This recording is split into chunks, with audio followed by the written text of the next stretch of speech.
तो आशा करता हूँ बच्चों आपका बोर्ड एग्ज़ाम बहुत अच्छा गया होगा और आप मैं भगवान से प्रे करूँगा कि जितना नंबर आप चाहते हो बोर्ड एग्ज़ाम में आपके रिज़ल्ट में उससे भी बढ़ के नंबर आपको मिले। ठीक है? तो बोर्ड एग्ज़ाम हो गए हैं, करीब-करीब 4-5 दिन आपके ऑलरेडी हो चुके हैं। अगर आप चाहें तो 1-2 दिन और भी रेस्ट ले सकते हो। ठीक है? इस वीडियो में मैं बात करने वाला हूँ कि क्लास 11th को हमें कैसे शुरू करना है, क्या अप्रोच होना चाहिए। देखो मैंने अपने टाइम में क्या गलती की थी, उस गलती से मुझे क्या सबक मिला वो हर साल मैं अपने बच्चों को ज़रूर बताऊँ। आप मेरे छोटे भाई की तरह हैं, मेरे दोस्त की तरह हैं, तो मैं आपको अपने भाई की तरह ही गाइड करूँगा, ठीक है? आप मेरे लिए स्टूडेंट नहीं हो, आप मेरे लिए मेरे भाई हो, मेरी बहन हो, मेरे छोटे दोस्त, सब कुछ हो मेरे लिए, मेरा परिवार हो आप। तो मैं आपको अच्छी सलाह ही दूँगा, कोई गंदी सलाह या बुरी सलाह अपने फ़ायदे के लिए तो नहीं दूँगा, कभी भी नहीं देता हूँ, ठीक है? और ये आप जानते हो कि मेरा नेचर कैसा है। तो देखो बच्चों मेरे को कॉल आने शुरू हो गए हैं आप लोगों के, जो कि अच्छी बात है। तो देखो सबसे पहली चीज़ क्या है कि आपको कंसर्न किस बात का होना चाहिए। तो मैं तो बेसिकली मैथ्स वगैरह पढ़ाता हूँ, साइंस ग्रुप को पढ़ाता हूँ। देखो बच्चों पहले तो चूज़ करना पड़ेगा आपको, ठीक है? 3 चॉइस है आपके पास। आपके पास साइंस चूज़ कर सकते हो, आर्ट्स चूज़ कर सकते हो, ठीक है? साइंस का ऑप्शन हो गया आपके पास। साइंस की जगह पे मैं यहाँ लिख देता हूँ विज्ञान, हिंदी में, तो और बढ़िया रहेगा। विज्ञान हो सकता है आपके पास। आपके पास कला एक स्ट्रीम है और एक स्ट्रीम है आपके पास वाणिज्य, ठीक है? तो सबसे पहले देखो मैं आपको बताना चाहूँगा कि किस स्ट्रीम में सबसे ज़्यादा स्कोप है, ठीक है? पहले ये बात कर लेते हैं और फिर हमें अपनी पढ़ाई कैसे शुरू करनी है वो भी मैं आपको बताऊँगा, ठीक है? क्या गलती आपको नहीं करनी वो भी मैं बताऊँगा। तो देखो अगर मैं बात करूँ कला जो स्ट्रीम है ना, इसमें अगर आपको जॉब ढूँढने जाओगे, कला में बेसिकली आप अगर आपको किसी में जॉब्स लेना है, तो वो टीचर है, प्रोफ़ेसर है, आईएएस, पीसीएस इस टाइप के जॉब आप इस स्ट्रीम से निकाल सकते हो। लेकिन वो बहुत ही उसके लिए मेहनत करना पड़ता है और उसके लिए बहुत ज़्यादा आपको एफ़र्ट लगाने पड़ते हैं। और जॉब जो मिलती है हाई प्रोफ़ाइल मिलती है, ये नो डाउट इसमें मिलती है, लेकिन बहुत कम चांसेस हैं, कम जॉब मिलती हैं। उसके बाद अगर आप वाणिज्य सेक्टर में जाओगे, ठीक है? ये टीचर के पॉइंट ऑफ व्यू से नहीं, मैं आपके दोस्त के पॉइंट ऑफ व्यू से बता रहा हूँ। वाणिज्य में अगर आप कॉमर्स लेके पढ़ते हो, तो आप अकाउंट्स लेके अगर आप पढ़ाई भी करोगे, तो नॉर्मल छोटी-मोटी जॉब आपको अच्छी खासी किसी भी कंपनी में, शॉप में जॉब मिल जाएगी। आज के टाइम पे जॉब मिलना बड़ी बात है, ठीक है? बड़े-बड़े लोग घूम रहे हैं डिग्री लेके, लेकिन जॉब नहीं है उनके पास। और एक चीज़ ये भी है, आप कक्षा 11 में आ चुके हो, पढ़ाई के साथ-साथ अपनी एक स्किल डेवलप ज़रूर करनी है। ये कोई आपको नहीं बोलेगा, लेकिन मैं आपके बड़े भाई होने के नाते बोल रहा हूँ कि एक स्किल डेवलप करो। आज के ज़माने में एक स्किल का होना बहुत ज़रूरी है। फ़ोटोशॉप सीख लो, वीडियो एडिटिंग सीख लो, ठीक है? पीपीटी बनाना सीख लो। हो सकेगा तो मैं हमारा अगर चैनल ग्रो होगा और ज़्यादा ग्रो होगा, तो मैं मेरे साथ आप लोग काम करने का आपको मैं मौका दूँगा। अगर हम उस मुकाम पर पहुँचे, मुझे आपके प्यार की ज़रूरत होगी। आप में से लोग यहाँ पर आओ, मेरे साथ मिलो, मेरे साथ पढ़ो। आप लोग कंटेंट तैयार करो, पीपीटी बनाओ, ठीक है ना? ग्राफ़िक में कोई संभाल लो डिपार्टमेंट, ठीक है? तो मैं और आप मिल के ग्रो करें, ये मैं चाहता हूँ, ठीक है? वाणिज्य ले सकते हो, इसमें कॉमर्स ले लिया, आप सीए वगैरह कर सकते हो, ठीक है? इसमें जॉब मिल ही जाता है। और उसके बाद विज्ञान जो है, इसमें भरपूर जॉब अपॉर्च्युनिटी होती है। विज्ञान में आपके पास 2 स्ट्रीम आ जाती है। एक आती है पीसीएम, इसमें सबसे ज़्यादा जॉब अपॉर्च्युनिटी इस ग्रुप में होती है। उसके बाद आता है पीसीबी, फिज़िक्स, केमिस्ट्री, बायोलॉजी, ठीक है?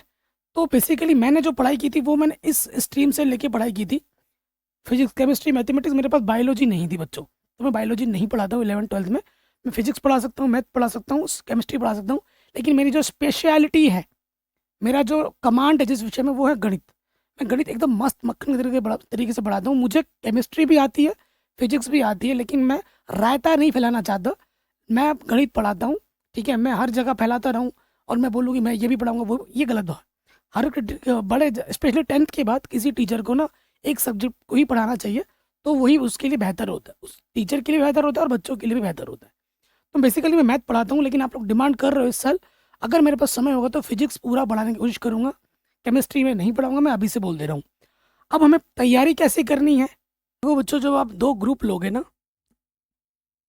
जो 2 ग्रुप लोगे, मैं फिजिक्स की, केमिस्ट्री और मैथमेटिक्स की बात करूँगा, मैथ को बायोलॉजी से आप रिप्लेस करते हो। फिजिक्स में आपको क्या मिलेगा? P for physics, C for chemistry. तो फिजिक्स में आपको इस साल डेरिवेशन सबसे ज़्यादा मिलेंगे। डेरिवेशन क्या होता है? सूत्रों को प्रूफ करना होता है। डेरिवेशन मिलेगा, कॉन्सेप्ट बेस्ड क्वेश्चन आते हैं, ठीक है? एग्जाम में कॉन्सेप्ट बेस्ड क्वेश्चन थोड़े आते हैं। उसके बाद न्यूमेरिकल ज़्यादा से ज़्यादा आने लगेंगे, डेरिवेशन ज़्यादा से ज़्यादा आने लगेंगे, ठीक है? और कॉन्सेप्ट बेस्ड। तो आपको क्या करना है, हर चैप्टर में आपको 2-3 डेरिवेशन मिलेंगे, कॉन्सेप्चुअल क्वेश्चन मिलेंगे और न्यूमेरिकल मिलेंगे। ये फिजिक्स का पार्ट हो जाएगा, आपको हैबिट में भी आ जाएगा और चैप्टर बाय चैप्टर पढ़ते रहोगे और सीखते रहोगे। अगर बाय द वे किसी दिन कोई चैप्टर आप पढ़ रहे हो तो उसको एक बार स्कूल से पढ़ो, घर पे आके फिर दोबारा पढ़ो और रिवाइज करोगे। जैसे जैसे आप रिवाइज करोगे तो वो आपका बेस बनता रहेगा। और कम से कम कोशिश करने की हर 10 दिन में एक टेस्ट ज़रूर दो, एक चैप्टर का या 2 चैप्टर का मिलाकर फिजिक्स का टेस्ट दो, मैथ का टेस्ट दो और केमिस्ट्री का दो। ये टेस्ट की जो हैबिट है ये आपको हमेशा बनाए रखनी है, ठीक है। 11th में आने के बाद स्पेशली, ये तो हर चीज़ के लिए, हर क्लास के लिए अप्लाई होता है, लेकिन स्पेशली अब से तो ज़्यादा ज़रूरी है, क्योंकि अगर ये टेस्ट की हैबिट बना के रखोगे तो प्रिपरेशन अच्छी चलती रहेगी हमारी। मैथ्स में क्या है, अगर आप मेरे से मैथ्स पढ़ रहे हो तो उसकी गारंटी तो मेरी है कि आप भाई, आपको गणित एकदम हलवा बना दूंगा मैं आपके लिए, एकदम हलवा, ठीक है। ये मैं नहीं कहता हूँ, मेरे ऑफलाइन के बच्चे कहते हैं, ऑनलाइन आप भी कहोगे। ऐसे ऐसे बच्चे जो 9th में भाई एकदम एकदम गिरे हुए थे, मतलब 5 नंबर 2 नंबर ऐसे नंबर आते थे, उनको मैंने डिस्टिंक्शन पे लेके आया हूँ। जो बच्चा 10th में फेल होके मुझसे पढ़ने आ रहा है ना, सोचो गणित में फेल है, 2-4 नंबर आ रहे हैं उसके, और उसके बाद नेक्स्ट ईयर मेरे से पढ़ के उसके 80 नंबर आ रहे हैं 100 में से, सोचो। तो वो बच्चा, लेकिन वो बच्चे के पीछे मेरी मेहनत तो है ही, साथ ही उस बच्चे की भी मेहनत है, ठीक है। अगर आप मेरे तरीके से पढ़ोगे, मेहनत करोगे, रिवीजन करोगे तो आप अच्छा स्कोर करोगे, इसकी गारंटी मेरी है। केमिस्ट्री में क्या है बच्चों, केमिस्ट्री में आपका ना 3 पार्ट आ जाता है। केमिस्ट्री में आपके 3 पार्ट आएंगे।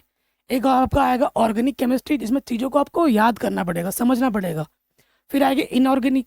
अच्छा, ऑर्गेनिक में क्या होता है, रिएक्शंस आते हैं, है ना, लिख लिख के रिएक्शन याद करना पड़ता है, समझना पड़ता है कि कहाँ से कौन सा बॉन्ड टूट रहा है, कहाँ पे कौन सा बॉन्ड अटैक कर रहा है, क्यों आ रहा है, क्यों तोड़ रहा है, ये समझने वाली चीज़ें हैं।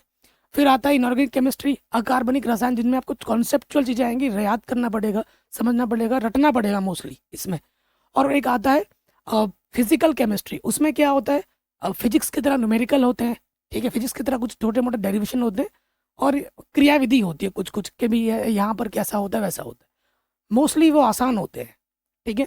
तो जब आप ये पढ़ाई करोगे तो ये सब चीज़ आपको आसान ही लगेगी, सारा ही आसान है, बस आपको प्रोसेस का पार्ट बनना है। इनिशियल जब आप बुक पकड़ोगे तो आपको टफ लगेगा ही लगेगा भाई, कोई भी हो आप, आपको इनिशियल 1 हफ्ता थोड़ा अजीब लगेगा, बस उस मोमेंट को, उस स्टेज को अगर आप निकाल देते हो तो भाई क्लास 11 बहुत आसान है, और उससे भी आसान आपको 12th लगेगी, जब स्टार्टिंग से आप मेहनत करोगे, हमारे साथ जुड़ के मेहनत करोगे तो। वो बात हम करते हैं, क्योंकि बच्चे क्या करते हैं, बच्चे वेट करते हैं रिजल्ट का, ठीक है, बच्चे वेट करते हैं रिजल्ट का कि भैया हम तो रिजल्ट के बाद बढ़ेंगे, ठीक है, ये रिजल्ट का वेट करते हैं। अब रिजल्ट अगर मैं यहाँ से बात करूँ तो कम से कम 1.5 या 2 महीना मान के चलो, 1.5 महीना तो आप आज से मान ही लो, 1.5 महीने बाद आपका रिजल्ट निकलेगा, कम से कम 1.5 महीना, ठीक है। ये आज मैं बता दे रहा हूँ, रिजल्ट भी कब आएगा, 1.5 महीना। अब आप, ये है कि भाई 1.5 महीने मौज करो, मस्ती करो, और कई बच्चे ऐसे बोलते हैं कि भाई 11 फर्स्ट ईयर तो होता है रेस्ट करने के लिए, मस्ती करने के लिए। तो अगर आपका ड्रीम है मस्ती करना, भाई मैंने तो 10th में बोर्ड एग्जाम दिया है, अब तो मैं 11th में मौज करूंगा, मस्ती करूंगा, तो भाई करो, कोई दिक्कत नहीं है, मौज करो, मस्ती करो। लेकिन मौज मस्ती जो आप 11th में करोगे वो 12th में आपके रोने रोने में चला जाएगा, सीखने सीखने में, उसको जो रायता आप फैलाओगे 11th में, उसको समेटने समेटने में आपका टाइम चला जाएगा, बोर्ड एग्जाम सर पे आ जाएंगे। और जिस बच्चे ने थोड़ा ईमानदारी के साथ पढ़ाई कर ली 11th में, उसको 12th में कोई दिक्कत ही नहीं होगी। और मजे की बात बताऊँ, जो 10th की मार्कशीट होती है ना बच्चों, वो सिर्फ डेट ऑफ बर्थ देखने के काम आती है। अगर आपने सोचा है कि बोर्ड एग्जाम मैंने 10th में दे दिया, मैंने बड़ा तीर मार दिया है, कुछ भी नहीं किया आपने। जैसे जैसे आप आगे बढ़ोगे आपकी सीढ़ी और टफ होती जाएगी, ये नियम है बच्चों। सोच रहे हो कि आपको आपके आसपास बोला भी होगा लोगों ने कि भाई 10th का एग्जाम बहुत टफ है, नहीं, 10th का एग्जाम सबसे आसान होता है, सबसे आसान एग्जाम था। अब 12th का एग्जाम दोगे तो आपको पता लगेगा, उसके बाद ग्रेजुएशन में और पता लगेगा, फिर और पता लगेगा। तो ये सीढ़ी दर सीढ़ी आप चढ़ रहे हो तो थोड़ा लेवल पे तो बढ़ता रहेगा ना, तो ये उस पर घबराना नहीं है। देखो हाँ, एक चीज़ और भी है, जो आप 6 to लेकर 8 तक आप जब पढ़ाई कर रहे थे वो एक लेवल का था, 9 से लेकर आप 10th में आपने पढ़ाई किया, वो लेवल एक अलग सीढ़ी थी।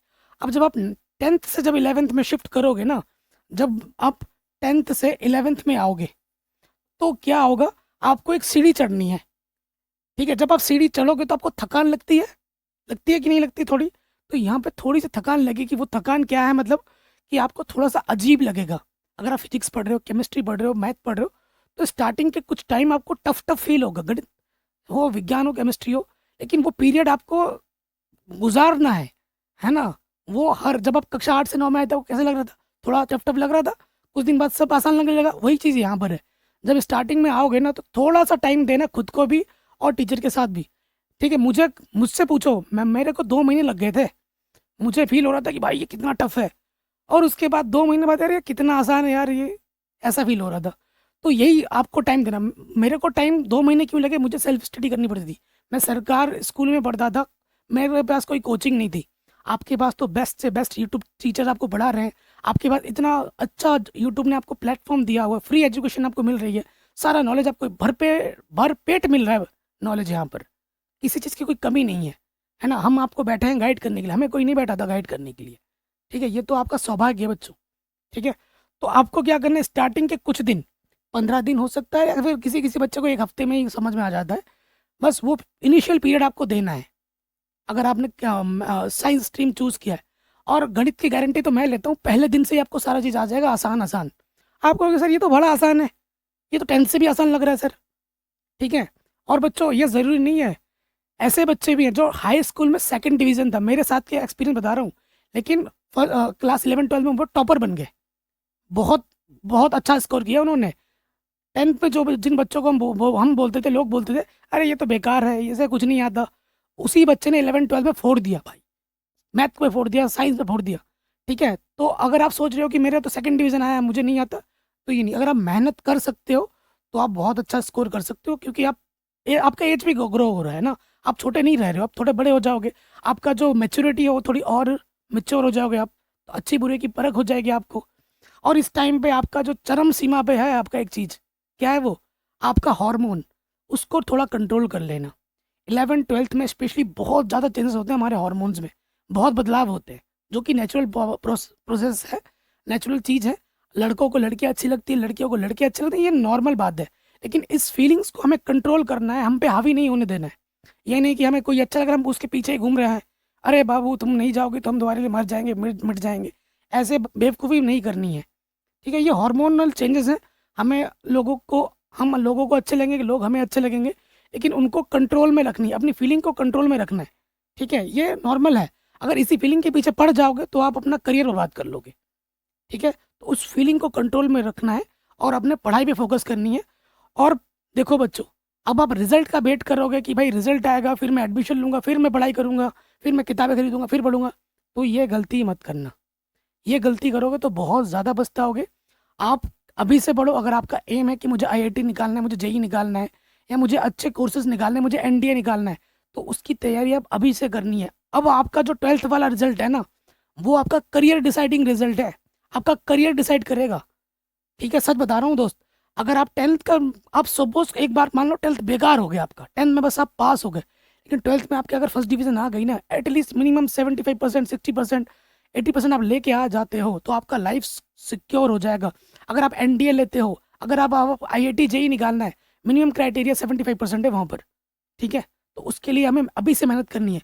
अगर आपका 11th आपका बेस मजबूत हो जाएगा तो 12th में आपको मज़े ही मज़े हैं। क्यों मज़े मज़े में, जो आप 11th में पढ़ोगे केमिस्ट्री में, वही चीज़ आप 12th में आ जाएगी, थोड़ा और एडवांस्ड होगा। अगर आपकी फिजिक्स थोड़ी सी अच्छी हो गई 11th में, तो और आसान हो जाएगा 12th में, बड़ा आसान लगेगा सब कुछ। ठीक है, मैथ्स अगर आप, क्योंकि कुछ कुछ चैप्टर, जैसे 5 चैप्टर 11th के मैथ्स 12th में फिर से आ जाएंगे, फिर से डिक्टो सेम चैप्टर। ठीक है, इसीलिए मैं कह रहा हूँ, अगर आपका 11th मजबूत हो गया तो आपका 12th में भाई फोड़ के आओगे, टॉपर आप ही बनोगे। बस स्टार्टिंग से मेहनत करना, मैं ये कहता हूँ consistency is very important, you have to succeed. ठीक है, अगर आप चाहते हो कि मैं इस चीज़ में आगे बढ़ूँ, तो आपको कंसिस्टेंट रहना पड़ेगा। ठीक है, डेली पढ़ाई करनी पड़ेगी। मैं ये नहीं कह रहा हूँ कि डेली 12 घंटे पढ़ो, नहीं, आप प्रॉपर डेली मिनिमम आप 5 घंटे पढ़ो ना, ये एक एवरेज टाइम है, 5 आवर अगर आप पढ़ रहे हो डेली, अभी से 11th की ये बात कर रहा हूँ। ठीक है, स्कूल वगैरह छोड़ दो, सुबह देखो 5 घंटे एक बार में नहीं पढ़ना है, स्कूल से आ गए 2 घंटे पढ़ लिया, शाम को 1 घंटा पढ़ लिया, रात को 2 घंटा पढ़ लिया, इतना तो पढ़ ही सकते हो। ठीक है, इतना पढ़ लो, शुरू से पढ़ो। मेरा जो रोल था ना, मेरा जो गोल था, मैं पता है क्या, मैं बच्चे एग्ज़ाम से पहले पहले पढ़ रहे हैं, दिन भर पढ़ रहे हैं, और मैराथन क्लास चल रही है यूट्यूब में, दिन भर बैठे पड़े हैं। देखो मैंने अपना मैराथन एक भी क्लास नहीं चलाया, लेकिन मैं अगर बोलता हूँ, मैं सारे टीचर की रिस्पेक्ट करता हूँ, मैं टीचर से रिक्वेस्ट करता हूँ कि आपको अगर मैराथन लेना है, आप 12 12 घंटा क्या 24 24 घंटे पढ़ाओ, 36 36 घंटे पढ़ाओ, लेकिन पढ़ाओ एग्जाम से पहले 1 घंटे, 1 महीना 2 महीने पहले पढ़ाओ, 1 महीने पहले तक पढ़ा लो ये मैराथन, सही है, लेकिन बाद में बच्चों को भी तो पढ़ने का टाइम दो। अगर आप पढ़ा रहे हो सिंपल क्लास लो, लाइव पढ़ा रहे हो 1 घंटा 1.5 घंटा पढ़ा दो, चले जाओ। लेकिन अब उस बच्चे को आप यहाँ बिठा के रख रहे हो, लगातार पेले जा रहे हो, 12-12 घंटा 16-16 घंटा आप पेल जा रहे हो, तो इसमें बच्चे का नुकसान है। आप तो अब व्यूज़ के लालच में लालची बने बैठे पड़े हो। मैं आप लोगों की बहुत ज़्यादा रिस्पेक्ट करता हूँ, बहुत ज़्यादा अच्छा काम करते हो, मैं आपका बहुत ज़्यादा सत्कार करता हूँ, लेकिन आपने पूरे साल भर पढ़ाया, ठीक है ना। बच्चों को आप बता दीजिए आप डेली 1 घंटा क्लास लीजिए। मैंने ऐसा नहीं किया। मैं आपको बच्चों, मैं मेरे पे व्यूज़ आ रहे थे लेकिन मैंने ऐसा नहीं किया। मैं आज से नहीं, मुझे यूट्यूब चैनल बनाए 6 से 7 साल हो गए हैं, ठीक है, लेकिन मैं व्यूज़ का लालची नहीं हूँ। मैं बच्चों का भला चाहता हूँ। मेरा कोई पेड कोर्स नहीं है कि भाई यहाँ पे जाओ गूगल स्टोर पे जाके ये एप्लीकेशन डाउनलोड करो वो करो, ऐसा मैं कभी नहीं बोलता हूँ। जो मेन चीज़ है वो है आपका प्यार, आपका सपोर्ट, ये ज़्यादा ज़रूरी है। मैं अपने बच्चों को, अपने स्टूडेंट्स को हमेशा अपने भाई की तरह ट्रीट करता हूँ, भाई की तरह। आपको अपना परिवार मानता हूँ, आपको अच्छी सलाह देता हूँ इसी वजह से, ठीक है। तो बच्चों पढ़ाई शुरू कर दीजिए। और हाँ, गुड न्यूज़ ये है कि कल से हम कक्षा 11 की मैथमेटिक्स स्टार्ट कर रहे हैं। ऑलरेडी मैंने कक्षा 11 की old NCERT new NCERT complete कर रखी है। कुछ बच्चों ने पढ़ाई शुरू कर दी है, वो बहुत अच्छे बच्चे हैं, जो सोचते हैं अपनी पढ़ाई को लेकर चिंतित रहते हैं, अच्छा है। तो आप भी टेंशन थोड़ा लो, ये टेंशन ज़रूरी होता है अपने एग्ज़ाम के लिए। अगर सच में आपके मन में ये थोड़ा पढ़ाई के प्रति कि भाई मैंने 10th का एग्ज़ाम दे दिया, मुझे अब 11th की पढ़ाई स्टार्ट करनी है, तो सच में आप थोड़े जिम्मेदार व्यक्ति हो। आपको अपने माँ बाप की मेहनत दिखती है उन आप अपने आंखों में, तभी आप थोड़ा सिंसियर हो, तभी आप थोड़ा मेच्योर हो, और थोड़ा मेच्योर बनना ज़रूरी है इस टाइम पे, ठीक है। तो वीडियो को शेयर करें। इनिशियल पीरियड में थोड़ा मेहनत करना है और मैं आपके साथ हूँ, मिल के मेहनत करेंगे और बोर्ड एग्जाम फोड़ के आएंगे।